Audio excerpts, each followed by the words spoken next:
সমগ্র বাংলাদেশের মধ্যে সৌদি আরবের কফিলের বিখ্যাত পছন্দের সান্ডার জয় জকার। আসসালামু আলাইকুম, আশা করি সবাই ভালো আছেন। ভিডিও শুরুতে সবাইকে শুভেচ্ছা অভিনন্দন। যে বিষয়টা নিয়ে শুরু করতে চাই সেটা হচ্ছে নারী এবং পুরুষ। আমি কোনো সমান অধিকারের কথা এখানে বলতে আসিনি বা সমান অধিকার নিয়ে আমি কথা বলতে চাই না। একটা জিনিস খুব রিসেন্টলি ধামাচাপা পড়ে গেল, এটা আমাদের অভ্যেস। যে কোনো একটা নতুন কিছু তৈরি হলে পিছনের ইতিহাস বা পিছনের বড় একটা ঘটনা বন্ধ হয়ে যায় বা নষ্ট হয়ে যায়, এটা স্বাভাবিক। পুলিশের ঊর্ধ্বতন কর্মকর্তা তার নিজ কর্মস্থলের মধ্যে তারই সার্ভিসের পিস্তল মাথায় ঠেকে আত্মহত্যা করেছে।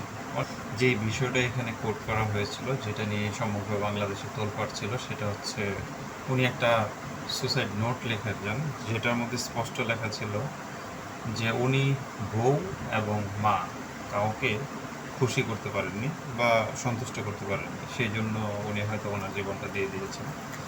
তার সাথে যেটা জড়িত ছিল সবচেয়ে ইম্পর্টেন্ট জিনিস, ওনার মৃত্যুর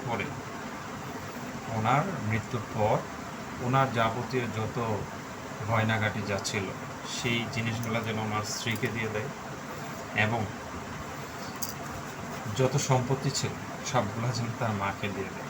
এরপর পলাশের মৃত্যুর 1-2 দিন পর ওনার মা এবং শ্বশুর বা স্ত্রীর ভিডিও যোগাযোগ মাধ্যমে ভাইরাল হতে পারে। যে ব্যাপারটা আমার কাছে খুব আশ্চর্য লাগলো, একজন মা হারিয়েছেন তার সন্তানকে এবং একজন স্ত্রী হারিয়েছেন তার স্বামীকে, দুজনই কিন্তু নারী। তাদের মধ্যে মৃত পলাশকে নিয়ে কোনো আক্ষেপ ছিল না।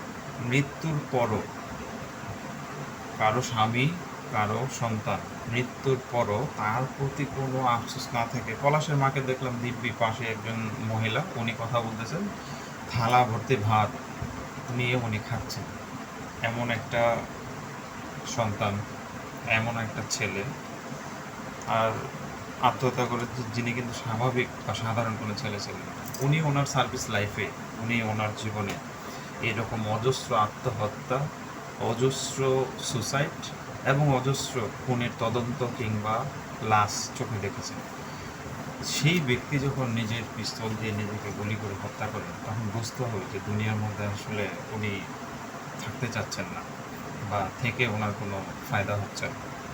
ওনার কাছে মনে হচ্ছে পৃথিবীতে বেঁচে থাকার চেয়ে মরে যাওয়া অনেক ভালো, সেটাই উনি করেছেন। একটা মানুষ মারা যাবার সময় বন্টন করে যাচ্ছেন সম্পত্তি এবং স্বর্ণের, আর সেই জিনিসটাকে আপনারা না করে সমগ্র বাংলাদেশের মধ্যে কোনো মহিলা, কোনো মেয়ে দেখলাম শাশুড়ির বদনাম, শাশুড়ির এরকমই থাকে, শাশুড়ির এই সেই, শাশুড়ির কারণে অনেক সংসার করতে পারে না, শাশুড়ির কারণে এই হচ্ছে ওই হচ্ছে। আবার কিছু ছেলে বা কিছু মেয়ে স্ত্রীর, যে মেয়েরা এরকম হয়, মেয়েরা শান্তি দেয় না, একসাথে থাকতে পারে না, এগুলো নিয়ে চলতেছে সার্কাস।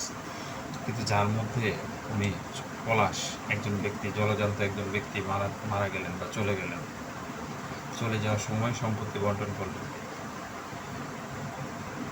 এটা তো আর বলতে বাকি রাখে না যে ওনার স্ত্রী একজন স্বর্ণলোভী মেয়ে বা মহিলা ছিলেন এবং ওনার মা একজন সম্পদলোভী মহিলা ছিলেন, যাদের কাছে পুরুষ এবং সন্তানের কোনো মূল্য নেই।